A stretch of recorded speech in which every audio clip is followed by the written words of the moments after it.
What's happening, Panda Nation? Peter from Panda here. Actually took a trip recently to San Diego and stayed at the Paradise Point Resort, which is actually on its own little island inside of San Diego. It's about 44 acres. It actually feels kind of Polynesian and remote and a little bit tropical. It has an interesting history. It was actually made in the 1960s as a place that has tropical scenery that they could use for movie shoots, as well as rent it out for vacation stays and have extras basically for free in movies. Now, grounds are pretty vast, so you can walk around the whole area, and everything is kind of in that tropical, South Pacific feel, from the lobby that you see here, where there's also a little coffee store where you can pick up kind of some basic coffees and a couple of pastries in the morning.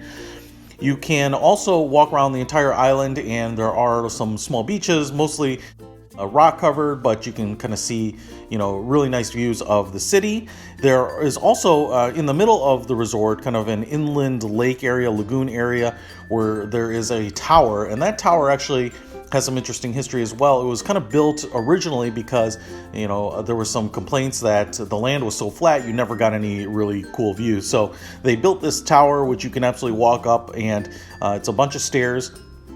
It seems like all of the original hardware is still on it, which is kind of struck me as a little bit surprising. And then they've put in some additional rails because the original metal grating seemed very flimsy and kind of rickety at this point. So you're in no danger, but you do have to climb a lot of stairs, and everything does kind of creak and sway just a little bit. But once you do get up there, it's kind of interesting to not only be able to see the view of the entire Paradise Point Resort for the most part, but also kind of some of the San Diego landscape as well. It's definitely a cool place to take in a sunrise or sunset.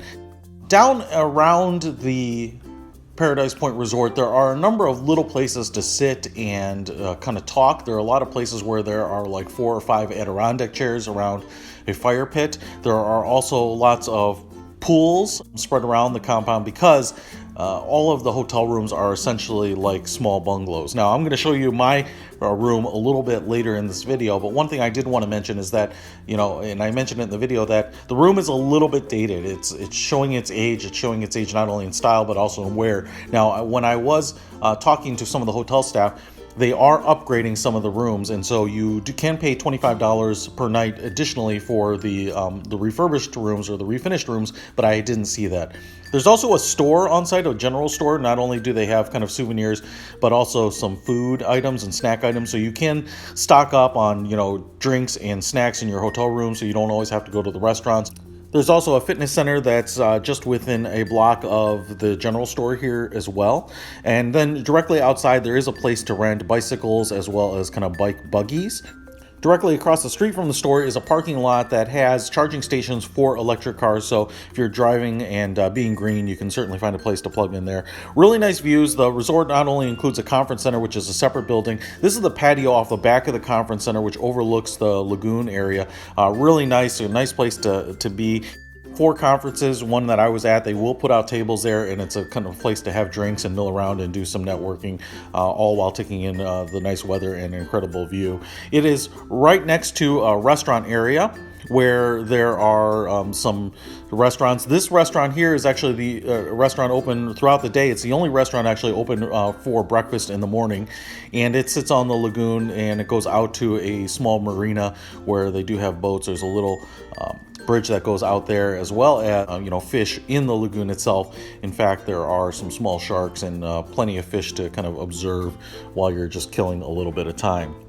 I do want to mention on the restaurants here, you can kind of get all of your standard fare, kind of burgers and seafood. I had not only some fries, but the salmon dish, which was good. I did also notice that there were some apparently wild cats on the property. I don't know if they're feral cats, but they just kind of roam around at their leisure. There's also a pizza place, which is right next to the restaurant outdoors, and they have kind of, pretty standard pizza. Even though it's right next door to the other restaurant with outdoor seating, you do have to eat it indoors. They don't let you take it outside.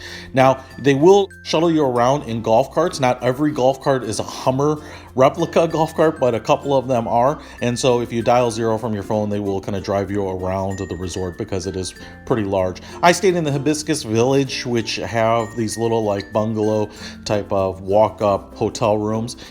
The Hibiscus Village in particular is actually pretty close to not only the lobby building, but also the conference center. So if you're going there and going to need quick access to both, it's a pretty good place to stay. And I have one of the hotel rooms, Lanai Garden here. And it's just, the whole place is just kind of interesting. So I want to show it to you. First of all, it's obviously like a walk-up, building. What up? Directly to the outside. Everything is kind of a little old school style, right? I mean, you can kind of see the plaster on the wall. It has a little bit of like the tropical humid feel to it. Obviously there is a thermostat and your own air conditioning unit, which I just kind of cranked on. Now I will say that the whole place feels like a Jurassic Park. When you come to the resort, it's kind of interesting, and they're definitely talking about it in like a way that it's a getaway place, like Passport to Paradise, right? Your little check-in booklet here looks like a passport. So just looking around the room here, I do feel like this is what the suite would look like at the Jurassic Park resort. So you have TV mounted wall, plenty of desk space here lengthwise, although it's a little shorter or a little narrower, not as deep as some other desks. And I don't know what we have down here. Oh, we have a little refrigerator, ice bucket. You have a little standalone side dresser here. You have a table here with 3 chairs, some various artwork.